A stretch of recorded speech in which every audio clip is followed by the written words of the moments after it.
सिनेमामध्ये काम केलेले सर्व कलाकार माझ्या आजूबाजूला थिएटरमध्ये उपस्थित होते. त्यांच्याशी प्रत्यक्ष बोलण्याची संधी मिळणं माझ्यासाठी खूप स्पेशल क्षण होता. या व्लॉगमध्ये मी तुम्हाला एक होतं माळीन सिनेमाचा माझा प्रामाणिक रिव्ह्यू देणार आहे. तसेच मी सर्व कलाकारांना त्यांच्या शूटिंगचा अनुभव विचारला. त्यांनी शूटिंग बद्दल नेमकं काय सांगितलं हे सगळं पाहण्यासाठी हा ब्लॉग शेवटपर्यंत बघा. आजचा ब्लॉग आपल्या चॅनलवरचा सगळ्यात मोठा ब्लॉग आहे आणि सगळ्यात स्पेशल ब्लॉग आहे, कारण आज आपण चाललोय एक होतं माळीन सिनेमाच्या प्रीमियर शोला, जिथे आपल्यासोबत असणार आहेत पिक्चरमध्ये काम केलेले कलाकार. ही खूप मोठी संधी आपल्यासाठी. स्पेशल थँक्स टू अरुण कोंजे मामांनी आपल्याला एका शब्दावर न्यायला लावलंय प्रीमियर शोला. पहिल्यांदाच जाणार आहे. बापरे, खूप एक्साइटमेंट आहे. सगळ्या कलाकारांसोबत बसून आपण पिक्चर बघणार थिएटरमध्ये. व्हिडिओ शेवटपर्यंत बघा. व्हिडिओला लाईक करून चॅनलला सबस्क्राईब करा. मी एक हिंदी आणि मराठी मिक्स डेली ब्लॉगर आहे, जो रोज संध्याकाळी 6 वाजता डेली ब्लॉग्स अपलोड करतो. आणि आता जवळजवळ 336 दिवस झालेत कंटिन्यू आपण ब्लॉग अपलोड करतोय. तर व्हिडिओ शेवटपर्यंत बघा. आता पटकन जाऊया आपण. आपल्याला इथून ठाण्याला जायचं आहे, तर ट्रॅव्हलिंगचा एक सिनेमॅटिक सीन एन्जॉय करा.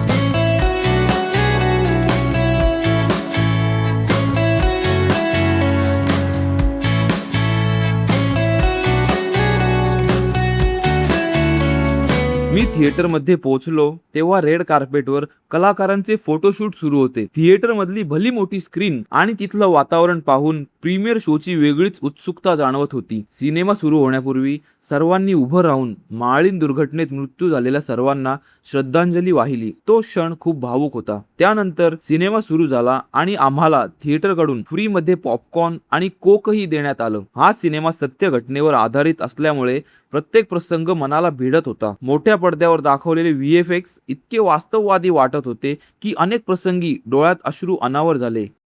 पूर्ण थिएटर रिकामा झाला आणि मी इथेच बसून आहे. तुम्हाला उठायची पण हिंमत नाही. म्हणजे पहिल्या हाफला तुम्हाला एकदम छान वाटेल, प्रेम लव्ह स्टोरीज आहेत, पूर्ण गाव एकदम आनंदी राहतंय.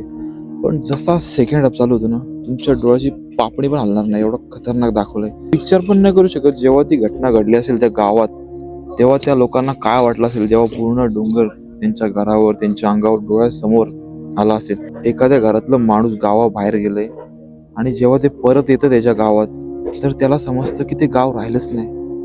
त्याच्या घरातले माणसं राहिले नाही, आजूबाजूचे घर राहिले नाही, कोणच नाही. त्यांना कसं वाटलं असेल तेव्हा. असं कोणासोबत होऊ नये.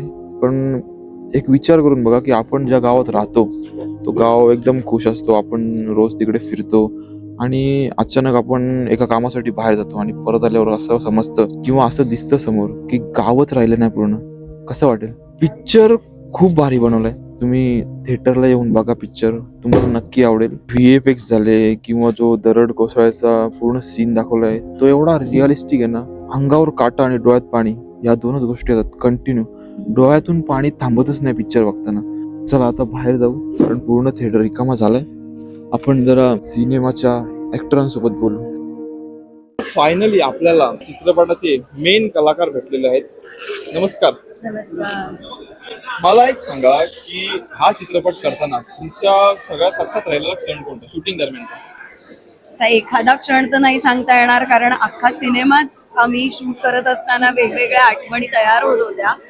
पण तरी एक असा प्रसंग असेल ना की तो एकदमच मनाला लागला आणि तो तर लोकांनी सिनेमा पाहिल्यावर त्यांना कळेलच. पण सिनेमाच्या इंटरव्हलच्या नंतर मला एक सीन माझ्या वाट्याला आलाय, ज्याच्यामध्ये मला खरोखर खूप चॅलेंजिंग वाटलं होतं ते सगळं. कारण इमोशनली पण तो खूप जास्त असा अटॅचमेंट आणि हे सगळं असलेला सीन आहे. मी जास्त त्याचे डिटेल्स देऊ शकत नाहीये, कारण ते लोकांनी बघावं अशी माझी मनापासून इच्छा आहे. पण आपल्या घरच्यांबद्दल किंवा आपल्या कुटुंबाबद्दल जेव्हा काहीतरी भयानक घडतं त्यांच्याबरोबर, तेव्हा आपल्याला ते प्रत्यक्ष आपण अनुभवत नाही, पण सिनेमात ते करताना सुद्धा आम्हाला तितकाच त्रास झाला होता. तो माझ्यासाठी अविस्मरणीय क्षण. सर, तुमचा एक जो सीन होता की जेव्हा तुम्ही परत गावात येता आणि तुम्हाला तुमचे घरचे दिसतात, तेव्हा तुम्हाला कसं वाटलं? तेव्हा काहीच कळत नव्हतं. आपल्याला ॲक्सेप्ट करतील, नाही करतील, मारतील, आम्हाला दोघांना वेगळं करतील, काहीच कळत नव्हतं. पण ज्या वेळेला मला माझ्या मोठ्या भावाने ॲक्सेप्ट केलं, त्यावेळेला तो आनंद जो होता, जेव्हा माझ्या मुलाला माझ्या फॅमिलीने घेतलं, तो आनंद मी शब्दात नाही मांडू शकत. आताही माझ्या अंगावर काटा येतोय. तो खूप माझ्यासाठी इमोशनल क्षण होता. यांची एक खूप छान अशी लव्ह स्टोरी आहे, ती तुम्ही बघायला थिएटरमध्ये नक्की या. आणि तुम्ही एका वाक्यात काय सांगाल की लोकांनी माळीन का बघितलं पाहिजे थिएटरमध्ये? थिएटरमध्ये यासाठी बघितला पाहिजे कारण सत्य घटनेवर आधारित सिनेमा असल्यामुळे त्याचं शूटिंग सुद्धा त्याच पद्धतीने झालंय आणि टेक्निकली ज्या गोष्टी पडद्यावर जितक्या अंगावर येतात किंवा तो थरार जो आपल्याला थिएटरमध्ये अनुभवता येतो तो आपल्याला असा छोट्या पडद्यावर नाही तो अनुभवता मोबाईल येणार. स्क्रीनवर बघता येत नाही. एक्झॅक्टली त्या अनुभवासाठी हा सिनेमा थिएटरमध्येच पाहायला पाहिजे. VFX मधले जे जास्तीत जास्त बारकावे आमच्या डिरेक्टरनी दाखवले आहेत ना ते बघण्यासाठी तुम्ही हा सिनेमा नक्की बघावा. सेन्झीजला आवडणारा सिनेमा आहे. बरोबर. आणि माझं एक युट्यूब चॅनल राज का सफर, तर त्या माझ्या फॅमिलीसाठी तुम्ही काय मेसेज द्याल की पिक्चर बघायला या म्हणून? आम्हाला राज का सफर हे नावच खूप इंटरेस्टिंग वाटतंय आणि तो त्याचा प्रवास नक्कीच असणार आहे पण त्या प्रवासात आमच्यासारखे प्रवासी त्याला सोबत म्हणून मिळतील भेटतील आणि मग असं काहीतरी एक्सचेंज होतील गप्पा. तर या तुझ्या पूर्ण फॅमिलीला आमच्याकडनं भरपूर शुभेच्छा आणि त्या फॅमिलीला ही विनंती की प्लीज आमचा सिनेमा थिएटरमध्ये जाऊन नक्की बघा. आणि फक्त थिएटरमध्येच जाऊन बघा. थिएटरमध्ये बघण्याचाच सिनेमा आहे हा. युट्यूबवर मोबाईलवर याची वाट बघू नका. हा थरार फक्त थिएटरमध्ये अनुभवा. सीन आहेत ना डोंगर कोसळते पूर्ण गावावर ते तुम्हाला मोठ्या स्क्रीनवर चांगल्या प्रकारे अनुभवता येतील. तर कृपया पिक्चर हा थिएटरला येऊन बघा. धन्यवाद. धन्यवाद. खूप छान काम केलं, खूप रडवलं आम्हाला. थँक्यू. खूप छान ऍक्टिंग होती तुमची. शेवटचा जो सीन होता तुमचा डोळ्यातून अक्षरशः पाणी आला. शूटिंग दरम्यान एक असा कोणता क्षण होता की जो तुमच्या शेवटपर्यंत लक्षात राहील किंवा एकदम भावनिक क्षण? नमस्कार सगळ्यांना आणि थँक्यू तुम्ही कौतुक केल्याबद्दल. खरं तर सगळे क्षण जे आहेत ते लक्षात ठेवण्यासारखेच आहेत पण त्यातल्या त्यात जेव्हा मी त्या घरात आहे आणि जेव्हा ती पूर्ण लँडस्लाईड होते ते सगळं कोसळतं तेव्हा तो जो सीन क्रिएट केला होता तो खरंच खूप कमाल होता आणि खूप म्हणजे अंगावर येणारा सीन होता. तो मला अजूनही आता बघताना अगदी भावूक झाली होते मी. त्याच्यामुळे तो एक सीन लक्षात राहण्यासारखा आहे कायमचा. आणि जो तुमच्या हातामध्ये बाळ दाखवलाय तो बाळ घेऊन शूटिंग करणं हे तुमच्यासाठी किती चॅलेंजिंग होतं? हो ॲक्च्युली ते खूपच डिफिकल्ट होतं कारण बाळाला घेऊन तसा काही एक्सपिरियन्स सुद्धा नव्हता आणि अगदीच यंग होते मी 25 वर्षाची असेल त्याच्यामुळे ते सगळं खूप स्ट्रगल होतं. खरंच खूप भारी वाटलं आणि खूप नर्वसही होते पण ओव्हरऑल जर्नी खूप छान होती. थँक्यू. मी एक युट्यूबर आहे, राज का सफर चॅनल चालवतो. तर प्रेक्षकांना आणि माझ्या युट्यूब फॅमिलीला एक काय मेसेज द्याल की तुम्ही पिक्चर थिएटरमध्ये येऊन बघा? सगळ्यांना एवढंच सांगेन की कुठेही कधी फ्री तिकीट मिळतंय का किंवा मोबाईलवर कधी बघायला मिळेल हे सगळं न विचार करता तुम्ही नक्कीच थिएटरमध्ये जाऊन बघा आणि थिएटरमध्येच हा एक्सपिरियन्स तुम्हाला जास्त घेता येईल. त्याच्यामुळे नक्की बघा. एक होतं माळीन आपल्या जवळच्या चित्रपटगृह. धन्यवाद. मित्रांनो, पिक्चर मध्ये दुसरी एक लव्ह स्टोरी आहे आणि लव्ह स्टोरी मध्ये ह्या आहेत मॅडम. मॅडम नमस्कार. नमस्कार. तर शूटिंगला जेव्हा तुम्ही गेला होता तेव्हाचा एक असा कोणता क्षण आहे जो तुमच्या एकदम मनात बसला किंवा एकदम तेव्हा तुम्ही इमोशनल झाले? इमोशनल क्षण म्हणजे कसं आहे ना की जी माझी लव्ह स्टोरी होती. नमस्कार, मी आधी सांगते मी काजल देशमुख. माझी जी लव्ह स्टोरी होती ती क्रश टाईप होती म्हणजे जसं आपण एकतर्फा प्यार लपून-छपून. लपून छपून थोडंफार म्हणजे दोघांना माहिती आहे पण कोण सांगत नाही. त्यामुळे जो मनात बसणारा क्षण होता म्हणजे शेवटला ही जी घटना घडतीये त्यानंतर कुठेतरी जी माझी धडपड होत आहे मूवीमध्ये, जी तुम्ही जेव्हा मूवी बघायला जाल तेव्हा तुम्हाला समजेलच की मी माझ्या म्हणजे अर्थात माझ्या प्रेमाला शोधतीये. येस. ते तुम्ही ट्रेलरमध्ये वगैरे बघू शकता. ते मी आता सस्पेन्स आहे ते तुम्हाला तर मी सांगणार नाही. ते पाहण्यासाठी तुम्हाला नक्कीच चित्रपटगृहामध्ये जायचं आहे. एक होतं माळी चित्रपट आज रिलीज झाला आहे. तर सर्वांनी पटापट बुकिंग करा. आमच्या चित्रपटाला भरभरून प्रेम द्या. आम्हाला तुमचं प्रेम द्या आणि जी आमची चुपाचुपीची लव्ह स्टोरी आहे ती कशी आहे तेही नक्की आमच्यापर्यंत पोहोचवा. यांच्या लव्ह स्टोरी मध्ये ट्विस्ट आहे जो यांच्या लव्ह स्टोरीचा एंड आहे, चांगला की वाईट ते मी आता सांगत नाही तुम्हाला. ते बघायला तुम्ही नक्की थिएटरमध्ये या.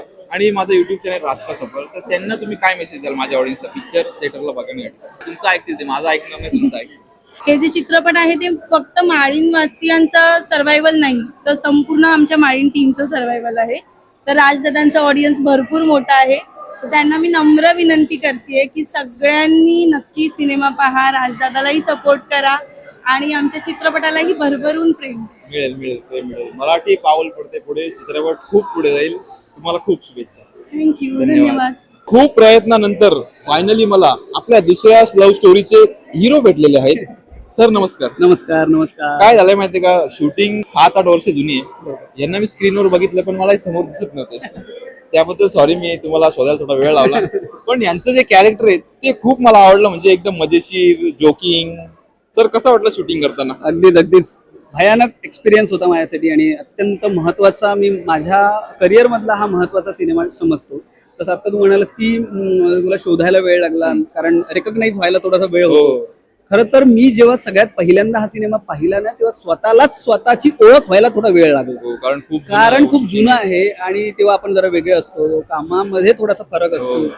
त्यामुळे या सगळ्या गोष्टी जरी असल्या ना, तरी हा सिनेमा सगळ्यात जास्त हृदयाच्या जवळचा सिनेमा आहे. कारण घटना जी कधी अशी घडू नये, अशी घटना जी घडलेली आहे घटनेवर आधारित, आणि ती आता लोकांपर्यंत तशीच्या तशी पोहोचवणं, it's was a big task. आणि ही खूप मोठी गोष्ट असते ज्यावेळी खरी घटना लोकांपर्यंत पोहोचवायची असते. So, ती घटना आपण पोहोचवली आहे आणि आता ती तुमच्या समोर आलेली आहे. बरोबर. पण खूप छान पिक्चर आहे. आणि माझा एक युट्यूब चॅनल राज का सफर, Okay. तर माझ्या ऑडियन्सला तुम्ही कसा मेसेज द्याल की पिक्चर बघायला थिएटर मध्ये या? खरंच आहे, कारण हे बघा, मी राज का सफर या यूट्यूब चॅनलच्या सगळ्या प्रेक्षकांना मी हेच सांगेन की हा सिनेमा तुम्हाला थिएटरमध्ये येऊन बघायचा आहे, तर हा फक्त सिनेमा नाही बघायचा आहे. या सिनेमाच्या अवतीभोवती असणारी मेहनत तुम्हाला बघायची आहे. प्रत्येक व्यक्तीने जी मेहनत घेतलेली आहे ना, ती मेहनत तुम्हाला बघायला यायची आहे. बघा, जी स्टोरी आहे, किंवा एक होतं माळीन गावाचा प्रसंग अनेकांना माहिती आहे, पण तो प्रसंग त्या दिवशी कसा घडला होता ना, हे तुमच्या डोळ्यासमोर उभं राहणार आहे. त्यामुळे हा सिनेमा तुम्ही बघायला पाहिजे. सेकंड हाफला तुमची डोळ्याची पापणी पण हलणार नाही, ही गॅरंटी आहे. हो. कारण पूर्ण पिक्चर संपला तरी मी 10 मिनिटं थिएटरच्या आतमध्येच होतो. माझ्या बाजूला कोण नव्हतं, सगळे बाहेर गेले होते, मी आतमध्येच होतो. नाही, खूप छान ऍक्टिंग केली तुम्ही. जो तुम्ही प्रेमाचा सीन बनवलाय लपून छपून, तो खूप छान आहे. म्हणजे मी म्हणेल की आता आमची अनसक्सेसफुल लव्ह स्टोरी आहे, बरोबर, पण ती बरोबर. बघायला आवडेल ना. बरोबर. तर यांच्या लव्ह स्टोरीचं शेवटला काय झालं हे बघायला तुम्ही नक्की थिएटरमध्ये या. Yes, thank you sir. Thank you so much. Thank you. आता आपण भेटणार आहोत आमच्या मामांना, ज्यांनी आपल्याला ही खूप मोठी संधी दिली. अरुण मामा, नमस्कार. नमस्कार. कसा वाटला पिक्चर आहे मी तुम्हाला विचारतो. पिक्चर तर तुम्हाला तुम्ही बघितल्यानंतर कळेल का. नाही, खूप छान आज होता picture. एक होतं माळीन या मराठी चित्रपटाचा प्रीमियर सोहळा होता आणि या प्रीमियर सोहळ्यामध्ये एक होतं माळीन चित्रपट संपूर्ण टीम आणि त्या चित्रपटात सगळे कलाकार आणि प्रत्येकाच्या कलाकारचे सहकुटुंब या ठिकाणी आले होते.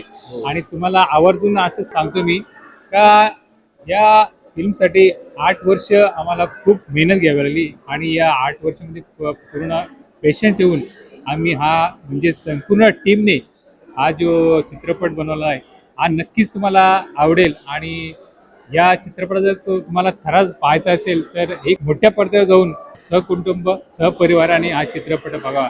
कारण या चित्रपटाच्या मागे ज्या लोकांनी एवढी मेहनत घेतली, अफाट मेहनत घेतलेली, संपूर्ण टीम प्रत्येकाचे एफर्ट्स लागलेले माळीन या चित्रपटामध्ये. तुम्ही तर आमचे सगळे रसिक मायबाप आहात. आज तुम्ही जर हा चित्रपट पुढे नेला तर नक्कीच आम्हाला या चित्रपटात यश मिळेल आणि अशी मी अपेक्षा करतो. आणि आज माझा भाचा राज हा युट्यूबर आहे, राज का सफर या युट्यूब चॅनल नक्कीच आपण सबस्क्राईब करा. आणि एक होतं माळीन हा चित्रपट नक्कीच थिएटरमध्ये जाऊन बघा, कारण जी तुम्हाला थिएटरमध्ये जे बघायला मिळेल आणि जे ते साऊंड असेल ते तुम्हाला मोबाईलमध्ये बघायला मिळणार नाही. तर नक्कीच हा चित्रपट थिएटरमध्ये जाऊन बघा, हीच अपेक्षा आपल्याकडून. धन्यवाद. मी जो विचार केला होता ना, म्हणजे मला वाटलं होतं की मराठी पिक्चर आहे, आपल्या मामाने बनवलाय, ग्राफिक्सचा. तर माझा विचार मोबाईल पर्यंत, मी एक ब्लॉगर आहे तर मोबाईल पर्यंत विचार केला होता मी मोबाईलने किती शूट करता येईल. पण जेव्हा ट्रेलर बघितला तेव्हा मी मामांना फोन केला, काय ट्रेलर बनवलाय. नंतर मामांना बोललो मी प्रीमियर शो असेल तेव्हा मला बोलवा, पण ते जवळपास कॅन्सल झालं होतं. मला वाटलं पण नव्हतं का असं काय होईल. आणि काल अचानक मामांचा फोन आला की प्रीमियर शो ठेवलाय, येशील का? बोललो येईल. मी तयारच होतो. नक्कीच, कारण मला असं वाटलं होतं का एक संधी देऊ आपण राजला पण, कारण आपला तो पण एक भाग आहे, कारण माझ्या बहिणीचा मुलगा आहे तो, त्याच्यामुळे मला त्याला एक संधी द्यावीशी वाटली म्हणून त्याला प्रीमियर शोसाठी मी इन्व्हिटेशन केलं होतं. थँक्यू, मनापासून धन्यवाद. आणि जे VFX ग्राफिक्स जे वापरले ना ते नक्की थिएटरला येऊन बघा, कारण मोबाईलवर मजा नाही ना त्याची. जे बारकाईने काम केलं ग्राफिक्सवर, डोंगर कोसळताना दाखवलाय, घरं तुटताना दाखवलंय, ते तुम्हाला मोबाईलमध्ये बघायला एवढी मजा येणार नाही जेवढी थिएटरला बघायला मजा येईल. तर पिक्चर हा थिएटरला येऊन नक्की बघा. आज आम्ही संपूर्ण या माळीनवासियांसाठी एक दुःखाची गोष्ट आहे. आज आम्हाला एवढाच आनंद झालेला आहे, कारण 8 वर्षानंतर जी सगळ्यांची मेहनत आहे आणि तो दिवस आज उगवलेला आहे. आमच्यासाठी तो दिवस सुवर्ण दिवस आहे असं आम्ही म्हणतो. आणि एक असं बोलायचं झालं तर दुःख पण तेवढंच वाटतं का ज्या ज्या ठिकाणी ही दुर्घटना झाली त्या दुर्घटनेमध्ये ती माळीणवासियांना लोकांना किती त्रास भोगावा लागला असेल याची आम्हाला खंत आहे. त्यासाठी आम्ही त्या संपूर्ण मालण टीमचे श्रद्धांजली म्हणून हा चित्रपट बनवलेला आहे. आता नक्कीच हा चित्रपट तुम्हाला कसा वाटेल नक्कीच तुम्ही कमेंट करून सांगा, हीच तुमच्याकडनं अपेक्षा आहे. मला खूप आवडला पिक्चर. म्हणजे प्रत्येकाची ऍक्टिंग एकदम खतरनाक लेवलची. तुम्हाला सेकंड हाफला रडवणार म्हणजे रडवणार. नक्कीच. तर मामा मला एक आता तुम्ही वचन द्या की आपण एक पॉडकास्ट शूट करणार. मी कधी पॉडकास्ट शूट केलं नाही, नक्कीच. पण पहिला पॉडकास्ट मला तुमच्यासोबत शूट करायचा. नक्कीच करूया. पिक्चरचे जे डायरेक्टर्स आहेत त्यांच्यासोबत. नक्कीच माझे मित्र आहेत ते राजू राणे सर. हा. तर तुला पॉडकास्ट करायचं असेल नक्कीच मला कॉन्टॅक्ट करा. मी आपण कारण podcast लोकांनी करून जर घेऊ. लोक पिक्चर तर बघणार, नक्कीच पण लोकांच्या मनात जे प्रश्न येणार ते आपण पॉडकास्ट मध्ये सांगणार. नक्कीच, Shooting definitely, दरम्यान काय definitely. झालं किंवा कसं झालं शूटिंग. नक्कीच नक्कीच. बघा युट्यूबचं समोर ओके सांगितलंय. ओके हा. नक्कीच नक्की तुम्हाला शब्द देतो मी तुला. माफ करा थोडा डिस्टर्ब करतोय, पण व्हिडिओ खूप मोठा झालाय आणि यापुढे खूप मोठा व्हिडिओ बाकी आहे. आपण ही व्हिडिओ 2 पार्ट मध्ये करणार आहोत. पुढच्या पार्ट मध्ये पण खूप सारे कलाकार आहेत आपल्यासोबत ज्यांच्याशी आपण बोललोय, त्यांना त्यांच्या शूटिंग एक्सपिरियन्स बद्दल विचारलंय. तर कशी वाटली ही व्हिडिओ आवडली असेल तर व्हिडिओला लाईक करून चॅनलला सबस्क्राईब करा. आपला पहिलाच एक्सपिरियन्स होता एखाद्या मूवीचा प्रीमियर शोला जाण्याचा. एका थिएटरमध्ये कलाकारांसोबत बसून पिक्चर बघण्याचा खूप वेगळा एक्सपिरियन्स होता. थँक्स टू अरुण कुंजे मामा ज्यांनी आपल्याला ही संधी दिली. आणि मित्रांनो, पिक्चरचे ग्राफिक्स हे खूपच सुंदर आणि भयानक आहेत. हे तुम्ही मोठ्या पडद्यावर बघा तेव्हाच त्याची तुम्हाला मजा येईल. कारण मोठ्या पडद्यावर जी डिटेलिंग दिसते ती मोबाईल स्क्रीनवर दिसणार नाही. तर चॅनलला सबस्क्राईब करा. पुढचा पार्ट उद्या लगेच अपलोड होईल, कारण मी एक डेली ब्लॉगर आहे. रोज संध्याकाळी 6 वाजता व्हिडिओ अपलोड करत असतो युट्यूबवर हिंदी आणि मराठी मिक्स मध्ये. व्हिडिओ आवडले असेल तर व्हिडिओला लाईक करून चॅनलला सबस्क्राईब करा. आपण भेटू उद्याच्या व्हिडिओमध्ये, म्हणजेच उद्या 6 वाजता. तोपर्यंत तुमची आणि तुमच्या परिवाराची काळजी घ्या. धन्यवाद.